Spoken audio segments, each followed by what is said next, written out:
Hello.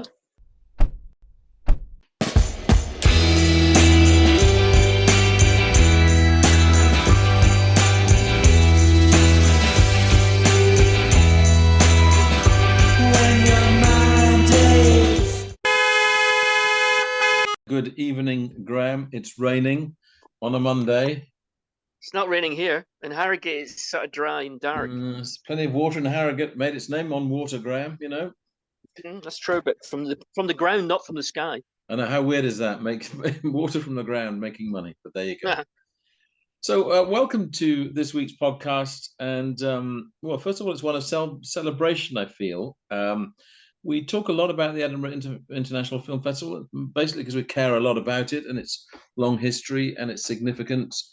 And as we ultimately did predict that it would be saved, that is now definitely confirmed to be the case, albeit with a much reduced program. And the interesting thing is that the program has now been published with a new generation of film fans at the helm. So both two things to celebrate there, I think. One, a film festival has been saved, and secondly, then a new generation of film fans at the helm. So let's look at the flesh of this then, Graham. What do we know so far then? Well, there's 24 feature films, and there's also a retrospective season, and there's also Cinema Under the Stars, which is the outdoor screenings, and there's also short films, and there's also documentaries, and there's also the usual mix of international art house films, British new British films, films that are a bit obscure, films that are quite entertaining. So it's actually, although it's a whole new breed of people running the show this year, it's the same sort of content except in a miniature form. Now, the immediate corollary to ask is Edinburgh Film House, of course, had been put up for sale. Where will the festival be based, therefore? What's going to be the fulcrum of the festival? It's such great news that it's been saved, but it's been saved by basically Screen Scotland, which is bankrolled by the Scottish Government, and by the City of Edinburgh Council, and by the Edinburgh International Festival. So these are players who 20 years ago wouldn't have been as heavily involved, but without their support, it wouldn't be happening at all. So it's great they've stepped in to make sure it happens. The box office is actually at the hub for the Edinburgh National Festival, in the Royal Mile area. So that's how much in bed they are with the International Festival. But basically the two cinemas, there's only be two cinemas used, and they're both cinemas which have either had no previous role in the film festival in its 70-odd year history, or they've just recently got involved. So the screenings will take place at Everyman Cinema Edinburgh, which is at St James's Centre, not that far from Waverley Station. And also a cinema we visited last year, the View Edinburgh Omni Cinema, which again is in the St James area near Edinburgh Playhouse, and that's where the famous Stockhausen documentary incident happened. So those are the two cinemas only that are showing films indoors. So we have to return to the scene of the Stockhausen confrontation. So what that means is no involvement, therefore, for Cameo, by the looks of it. No, none of the Lothian Road cinemas are involved. It's completely geographically changed location by at least a mile in distance. And the Cinema Under the Stars outdoor screenings, they're going to take place in the Old College Quad. And it's part of Edinburgh University. I know it well from university days. I was going to say, back to your days. It's off Nicholson Street. It's off Nicholson Street, and it's quite close to the Talbot Rice Art Gallery that we know well as well. Yeah. So, and the dates for the festival, what are they? Again, that's a slightly different neck of the woods. Dates-wise, when's it going to run? Presumably, it's going to run in tandem with all the other festivals in the summer season now. Well, but it always did till about 15 years ago or so. It's running for 6 days from Friday, August 18th to Wednesday, August 23rd. So a much shorter run as well. So in every way reduced. Well, in 20 years ago, we would have seen 24 films in the space of the time we were there, probably in 4 days. And now the whole festival is 24 feature films. But quite frankly, it sounds to me like they're hoping to bring it back in a bigger form, because they haven't changed the content of the film festival, which suggests that they can get the financial package in place, it'll grow. So this is the kind of stopgap. Similarly to what it was before. Keep it ticking over. But it's a high quality stopgap. I mean, it's a good, interesting program of films they've got. Have you read any statements from this new generation of film fans that are running it? I didn't recognise any of the names. No. The programming director is Katie Taylor, who I think might be involved last year. Yeah. But the other programming strand directors are all people I don't recognise. Yeah. Mainly women, which is good. And even the chief executive of the whole enterprise, I don't recognise the name either. So it's almost like that whole generation of film festival people in Edinburgh, from Linda Miles to Jim Hickey, Mark Cousins, Lizzie Frankie. It's almost like that whole thing's just dropped away, and it really is a new beginning in some ways. But there is some links to the past, because there is a special event involving a documentary plus a talk called the Linda Miles Project. It's all about what Linda Miles brought to the Edinburgh Film Festival. She did the first women's strand in movies in the whole film festival world in 1972. And Mark Cousins is involved with that project. So that's the link to the past. Mark Cousins and Linda Miles are still represented, even in a truncated version. In the history of the festival, she is a significant figure. So that's good, actually, to have that nod to the past while at the same time beginning to look to the future, as always has to happen with these events. These things can never stand still. Festivals, they do always. There's also a film. There's also a retrospective screening of a film that we saw originally at Edinburgh when we met Shane Meadows. Dead Man's Shoes has been shown again. I think it's the 20th anniversary. Excellent. So there's the good news from Edinburgh. So let's celebrate that. Graham, I think it's time, an early interruption, and I'm curious about this one. Making the Shadow Chancellor Rachel Reeves laugh. What was the context in which this happens? How did you meet Rachel Reeves? Was she expecting to meet you? Was this an official Graham Chalmers does an interview, or did you just bump into Rachel Reeves? Well, you know, as the Harrogate Times, one of the few remaining journalists at Harrogate Times, I cover almost everything. You pretty much cover everything, I've always been interested in politics, and I've written a lot of political stuff, especially in recent years. And I did do politics at Edinburgh University. You did, But I was offered an interview with Rachel Reeves, the Shadow Chancellor, because of the Selby and Ainsty by-election, and she was supposed to be visiting what I assume would be Selby. Yeah. But they wanted me to go across to Selby and interview her. And I thought, well, first of all, that's a drive, so that's time. Then hanging around waiting to do the interview, that's time. Then the interview itself, that's time. Then driving back, that's time. So I thought, this is going to wipe out more than half a day. And at the end of the day, Selby and Ainsty isn't really my patch. No. So I said yes at first, then I emailed back to the Labour Party's Northern Regional campaign, blah, blah, blah, and said, I'm really sorry, but I really can't do it. It's not really in our patch, and it's just too time consuming, but I'm sorry. And they said, well, why don't you, she's coming to Tadcaster, why don't you email an interview on the phone? So I said, well, Tadcaster is just about in one of the Harrogate Times series areas. So I said yes. So I was only given 5 minutes on the phone, which, because I was really busy, was perfectly fine. And I think in the event I had about 10 minutes, but I thought, well, I'm not going to waste the small amount of time I've got. So I started by saying that I once sat in my Fiat Uno with Ken Livingstone next to me for 45 minutes while I drove him to Leeds railway station, interviewing him at the same time as I drove. And then I paused and said, I think I'm owed something. And she burst out laughing, because I can't imagine she's really a Ken Livingstone fan. They don't seem to be quite travelling down the same political motorway, do they? No. So I got a cheap laugh at Ken Livingstone's expense. So now, what did you establish from Rachel Reeves about their hopes for Selby and Ainsty? 19,000 Tory majority.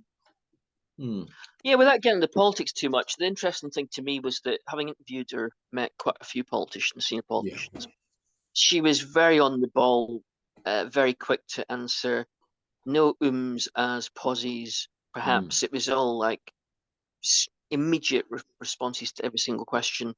She just came across as very competent and together, and no messing. Which is better than being incompetent and messing around and umming I can't think who you could be referring to, which political party's interviews that could possibly be a reference to. Actually, that wasn't political. No, not at all, Graham. So, did you bring any Harrogate advertiser angle into the story? No, because it was such a short interview. If I brought Harrogate into it, that would have just blown all the questions out of the water. It would have been like just rambled on. So I had to get to the point very quickly. After my initial hilarious gag, I got to the point. Well, that's I'm delighted you've made Rachel Reeves laugh. Did you make Ken Livingstone laugh? I can't remember. I got on okay, but he was frustrating because a lot of what he said made sense and he was quite bubbly and quite sharp, but then ultimately he got to be quite irritating. So I was glad when I deposed him at Leeds railway station and he got out of my car. As he leans to the left, did he sit in the passenger seat? He was on the left. He was firmly on the left for the whole journey. He was not going to deviate from the left-hand side. He was just going left. In fact, when I tried to turn the corner, it told me off for turning right. Yeah, exactly. So now, last night, I think it was the wettest gig that I've ever been to. I don't think I've ever been more soaked. REM at Hull Stadium? Hull Stadium? Yeah, but I seem to recall we were just about, because we were in the stands, I think we were okay. Not last night. Oh dear. So, not last night. So last night was Pulp. Yeah, but where were you? So everyone is completely, as its title suggests, the Scarborough, here's the clue, Open Air Theatre. Open air. Oh, good grief, yes. With the emphasis on open air. And it had been a beautiful evening, and then suddenly the skies went grey, then dark grey. Rather like the transition from this is from a different class to this is hardcore as a kind of listening as a kind of listening experience. This is they were due on at 9 o'clock, and it started belting down at about 8:30, and everyone, and I mean, there was nowhere really to escape to. There was nowhere to shield. I think a few people found just a little ledge to hide under, and some under some trees. And basically, they were then selling these. Well, I wouldn't call them pack-a-macs. I wouldn't even give them that description. Basically, bits of plastic that you could stick around yourself to try to stop the rest of the rain. But I'm not going to say that couldn't dampen the spirits line, because that's the old cliche. But I don't know. You're in Yorkshire. You're used to rain. There was rain when Rolling Stones played last time they played at Sheffield in the outdoors. Heavy rain at that gig as well. I remember being really, really close to. They did the thing where the stage kind of came out to the audience for part of it, and they walked down, and you could see all the makeup running from Keith Richards on his face, because he was so, they were so soaked with rain. But well, the truth is that nothing dampened the spirits last night. So how was Jarvis in the conditions?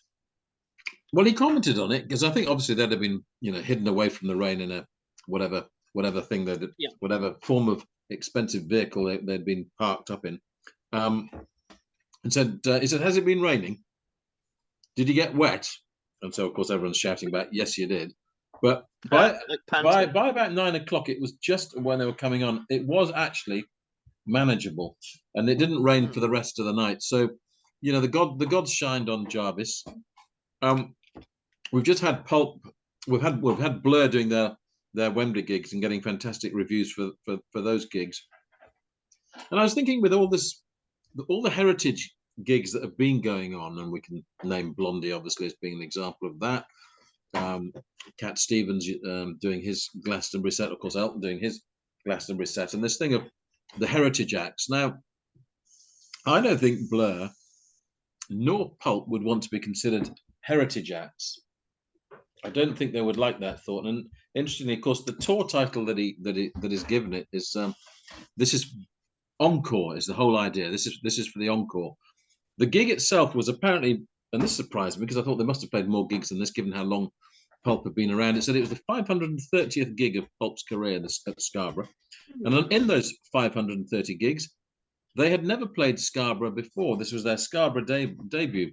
And he was saying that at every gig elsewhere, and this was the eighth British gig on the tour, he'd been getting nostalgic in this moment because he was about to sing do you remember the first time? And he said, there is no first time to remember in Scarborough. He said, we're making history. We're playing Scarborough for the first time. The showman in him, I mean, that's the thing that maybe that's the last characteristic that goes from frontmen, the actual ability to be the frontman, not the singing, not even the moving in Elton's case.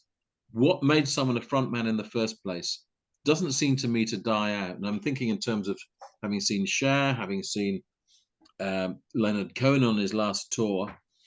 And as I say, you can't see Jarvis as a heritage act, but nevertheless, there wasn't one new song in the set. It was all material. The last album they brought out, We Love Life, came out 2001. So from that point of view, well, that's for instance Blur and Pulp. Blur are on their second album during their comebacks. Yeah.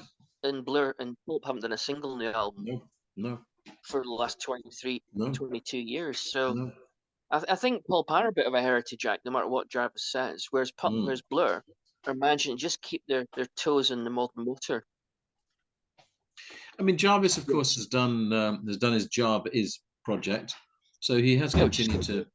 But even that, there's quite a long gap between the Jarvis works. That's a fair point, though, to make, isn't it, Graham? That no new material.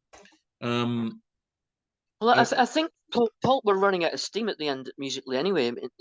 They're a strange band because they were going for so long before they got to be really good and then got to be successful. And it's almost like having reached the mountaintop. As soon as they got to that mountaintop, they went downhill a little bit, both artistically and commercially. Although there was still certainly commercially.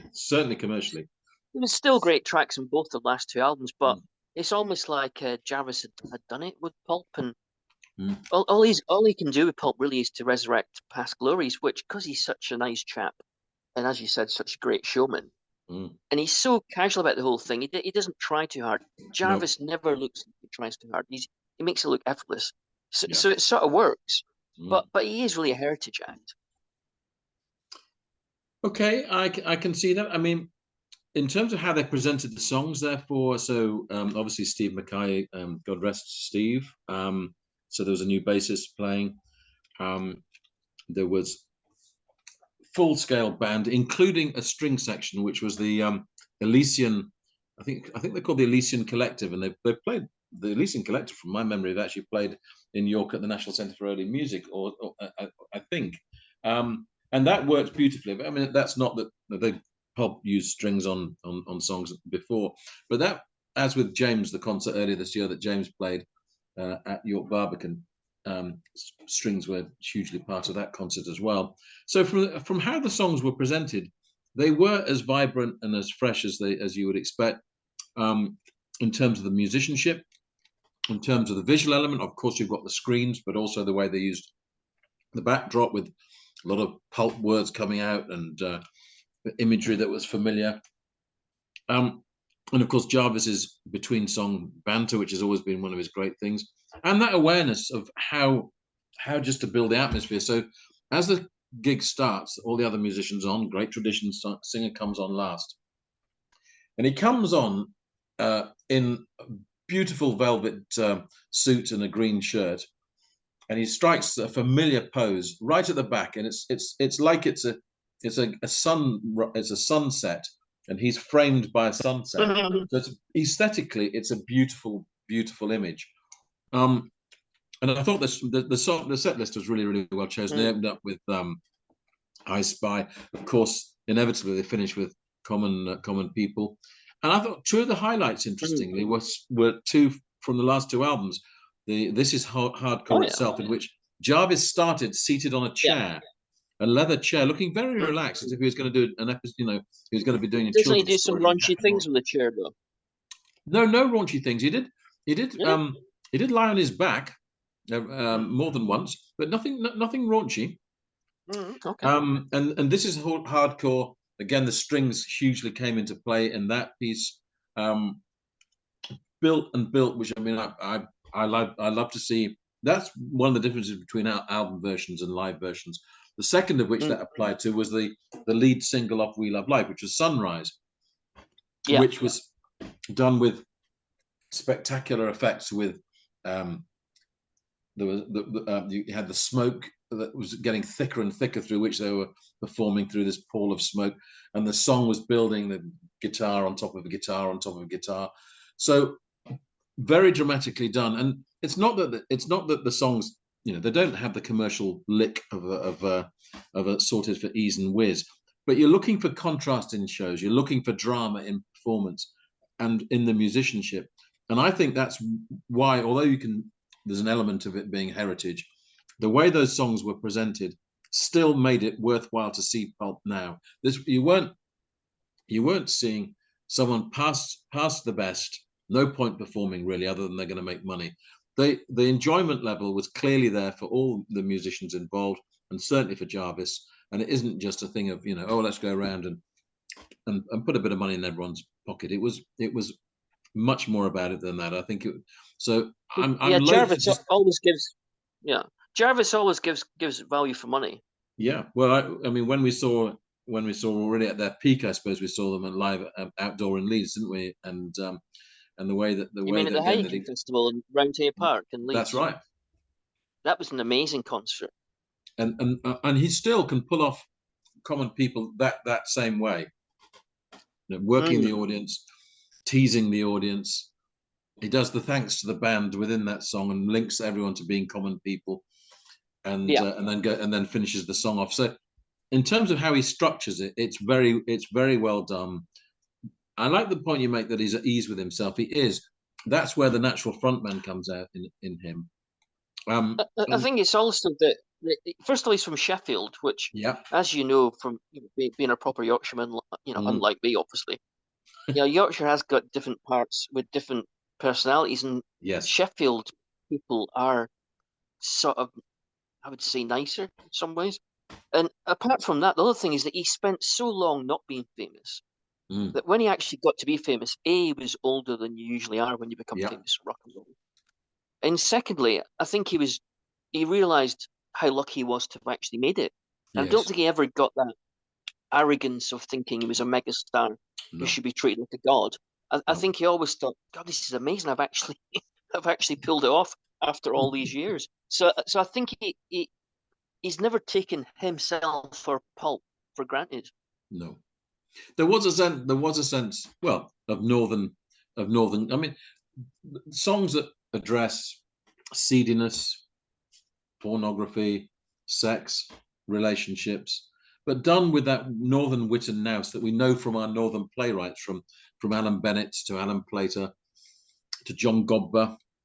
We see it in their writing, this northern ability to find the humour and yet at the same time to make really good points within that about social observation, and that's really strong in Pulp songs.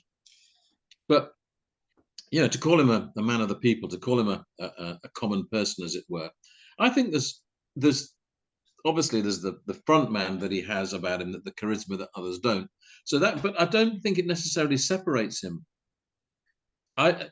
Obviously he has that appeal and attraction about him, but there is an element within that actually he still feels to, I think, a Yorkshire audience in particular. You're one of us, Jarvis. That's one of the reasons that we as Yorkshire people love you. And I think that really strongly comes across at a gig like Sheffield. When he plays in Sheffield the 2 nights he's going to do there, came Bridlington the first show, and now at Scarborough, that sense of a Yorkshireman playing at home. I do think it's a factor in how audiences respond to a gig in that atmosphere. Yeah, but if you think about Oasis, when they made it big in Britpop, they were really self-indulgent, and they hoovered up, so to speak, all the accoutrements you can get from being successful and famous, in a way that, I mean, I know that Jarvis did indulge in drugs and booze, hence the This Is Hardcore album. But he didn't getting the big swimming pools, the massive cars, the live Nebworths with a backstage area for 10,000 people. He didn't turn into an international diva Oasis briefly did. He always retained some relationship to where he came from. And there's never, obviously the more exotic life of going and living in France and whatever. But you're right. I think again that's one of those things. There wasn't that thing where I mean, Oasis were to some extent heading for a fall, weren't they? Massive egos, massive intake of cocaine, distorting things. That definitely had an influence. Songs became long, tedious. He didn't go.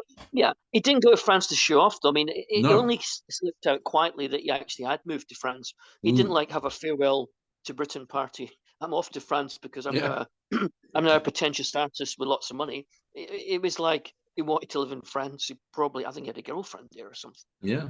You know, it was a bit like Bowie going to Berlin in the 70s. He didn't do it as some sort of like grand gesture. In the show, he quoted. Well, the first person he quoted, I didn't hear the name clearly, and forgive me for that. I'm gonna when I'm writing the review tomorrow morning, and I'm gonna have to look it up. But the second person that he quoted from was Mervyn Peake, and Gormenghast. Yeah, the Gormenghast writer, and it was interesting that he quoted two people in some depth. He just read a comment by them on maybe again an observation on life, and the way he read them very carefully and slightly flippantly at the end, you know, would react to them. But I thought it was interesting that he felt he wanted to include that, so that it was more because he doesn't do glib chat anyway, but. The fact that he wanted to have some kind of context that was, I don't want to use the word intellectual either, but to quote two philosophical writers within the show was an interesting move to play to a rowdy Sunday night crowd that had a fairly leery day, I imagine, on the beach and on the source in Scarborough. So he chanced his arm with that. Jarvis is a man, you know, with three levels the whole time. He's never been a one-layer person. He simultaneously can do irony and distance, but he's always got real emotion in there as well. Otherwise, he wouldn't be able to people wouldn't relate to him. And he's like arty, and he's not embarrassed to be arty. And yet he's always completely accessible, and no one thinks he's being pretentious, even when he is actually being pretentious. Well, so he's a classic British character, except he's from a working class background. He's the sort of person who's usually middle class or higher up the social ladder. He's like the last one of those great British rock and roll figures from the 1960s onwards, who came from a fairly poor background and managed to be culturally influential just by being so clever. Yeah, I mean, that's interesting because if someone else had read out Mervyn Peake, I think it would have had a different impact. I think it would in someone else's hands come across as pretentious. As why have you done that? But with not I think not if we'd done it, it would have gone down badly. Yeah, I think you're right. I remember seeing the Jam with Paul Weller in the Trans Global Unity Express tour, where he brought on his favorite poet, one of those like early street poets that eventually became spoken word poetry years and years later. Yeah. And the crowd were booing. And Paul had actually said, like, this is my favourite English poet. The crowd were booing and throwing things. So, you're right. Other singers who tried that sort of thing would definitely get a bit of trouble. Exactly. So, anyway, I forgot the rain by the end. And, okay, we're going to accept heritage element. But I thought it wasn't just anything but just an exercise in nostalgia. And the last time I'd seen them was 2001 at York Barbican. So it's a long gap between seeing them. And I was delighted to see them again. So I'm giving definite thumbs up. Yeah. I saw them in 2012 when they first reformed and they played Leeds Festival. Yeah. And again, Jarvis was absolutely superb. And he was completely natural. And he made what could have been nostalgia seem fresh again. So that's 10 years ago. So he's still got it after all these years. Absolutely. And the visual side of him is still utterly irresistible, which is a huge part of Pulp as well. Just watching him all the time. Yeah. Him, you know. Now, Graham, let's have a second interruption because you're going to be visiting, we're going to cross the Pennines. You're going to go to the Mancheaster International Festival this coming week. That's right. And so what are you going to be doing at the Manchester International Festival? Who are you seeing? Well, I'm going to a few exhibitions and a few indie record shops, obviously. But I'm going to see Alison Goldfrapp on the Friday night, and she's appearing at Manchester's brand new venue, the venue that cost £210 million to build, supposedly, called Factory International. Factory International, which is a great name for it, although that's not the name anymore because Aviva came along and offered them £36 million to be able to rename it. So it's now called Aviva Studios, home of Factory International. So they've sort of kept Factory International at the end, but technically it's Aviva Studios. So, well, I mean, given how much it costs, they're probably very grateful to get £36 million from Aviva. Well, yeah, I mean, the way the British economy is right now, and the artistic and cultural scene in terms of financial problems, I would have thought that spending that much amount of money, they really need 36 million. So normally I'd say it was a disgrace, but I'd rather that venue was a financial success because for Manchester's sake and the sake of the North, it needs to work. What do we know about the venue then, Graham? Do we know what its capacity is? Is it a seated venue, a standing venue? It's one of those.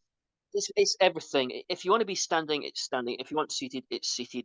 If you want like 2,000 capacity, it's 2,000 capacity. If you want 5,000 capacity, it's 5,000 capacity. If you want to do live theatre, it's live theatre. If you want to do a rock gig, it's rock gig. If you want to do a film, it's film.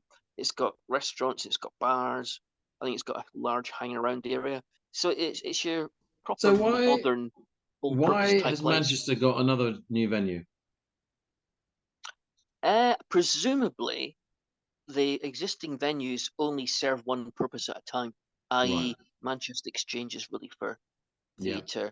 The convention centre can only handle huge gigs. The smaller venues like the Academy, again, they're in a university. They're in sort of university type buildings, very functional.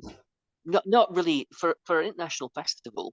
They haven't got a showcase venue for really big events that looks modern and trendy-wendy and is also multi-purpose. So I'm assuming that's why they decided to build it. When there was all this talk of the exit from the London Coliseum for the principal opera company in the country, English National Opera, and suggesting they should go into Manchester at a new purpose-built venue in Manchester. That sounds like that will be additional even to this one. So I wonder what venue that is. No, I think they were supposedly if the ANO did move to Manchester or was going to move to Manchester, supposedly the Factory International or Aviva Studios was in the frame. But if you think about it, opera is so expensive to run that if you don't link opera to highbrow, big money people, and treat it as an elite arts form, it will fail because it's too expensive and you'll never get a mass audience for it anyway. So it sounds to me like Aviva Studios would have been exactly the wrong venue for English National Opera anyway, because it has to be associated with elite status, not some trendy-wendy modern type place. So it without having even been there yet. So I'm only guessing as usual. Well, so now Alison Goldfrapp, new albums, of course, has just come out from Alison, and without her regular, is it Will Gregory that she normally does things with? And that's right, yeah. So do we know if he's not going to be involved in the performance? I'm pretty sure he's not, because he's not on the album. I've got the album, and he's not on the in the credits whatsoever. And also, the album doesn't sound like Goldfrapp. It doesn't. It sounds like Alison Goldfrapp is wanting to be Roisin Murphy, but being Alison, it's a little bit more clinical, a little bit more icy, a little bit more distant and clever. Whereas Roisin's clever but quite emotional. Yeah. Alison Goldfrapp's version. Alison Goldfrapp is not emotional. Definitely. Yeah, it's a bit icier. So I don't think Will would be involved in that anyway. No, should be sort of thing. No. Well, I look forward to both hearing how Alison Goldfrapp plays on this latest move north to Manchester, and also keen to learn more about the venue that you're visiting, Graham. First impressions of the longer than I can say, but involving the word Aviva and still involving the words Factory International, home of Factory International. So last topic, Graham. Exactly, 6 degrees of separation, which is something that is the miracle of life, that we can usually find some connection of 6 degrees with to find that we know someone who knows someone who knows someone.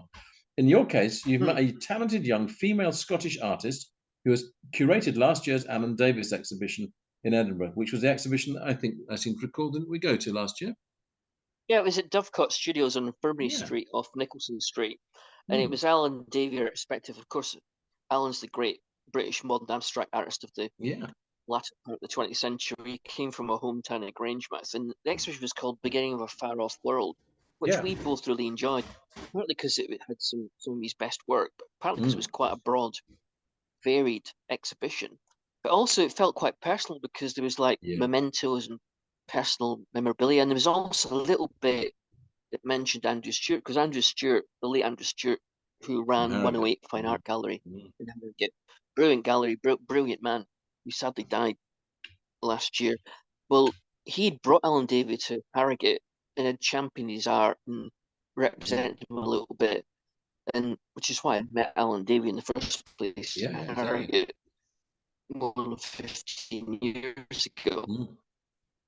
And that exhibition, which I enjoyed so much, to see another exhibition called Coast. There's two artists, and Siobhan McLaughlin.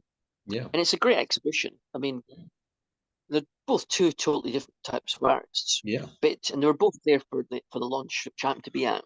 And it was the same launch where I met Dudley Edwards, who'd done it in the 1960s. So it was one of those bumping into people days. But it turns out Siobhan is actually the person who curated the Dovecot Studios Alan Davie exhibition last year. So I mentioned it with been and loved it, and I said to her how personal it was. I had a good chat, and she was she's 28 or 29. She's based in Glasgow, but she went to Edinburgh College of Art, which we used to go there regularly till it moved to be part of Edinburgh University, I think it was. That's right. And she's bright as a button, and her own art, which is abstract sort of landscapes, it's absolutely superb. So she's a really impressive individual, and I really liked her painting as well. Do we know how the exhibition at 108 came about then, Graham? Well, basically, Andrew, who studied art in Stirling, a lot of what he did, as well as bringing in nationally famous artists and occasionally internationally famous artists to exhibit in Harrogate in his own independent family-run studio with Jill in India, in Scarborough.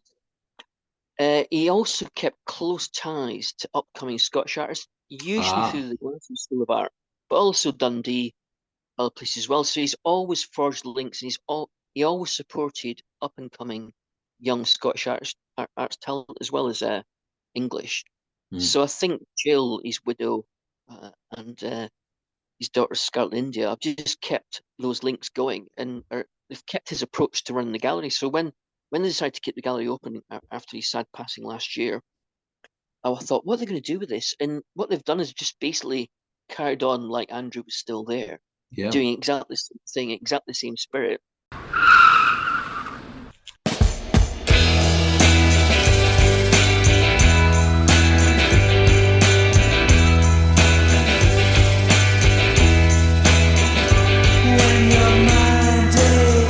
You've been listening to the podcast Two Big Egos in a Small Car. Your hosts were Graham Chalmers and Charles Hutchinson. This was a Baltic sub-production.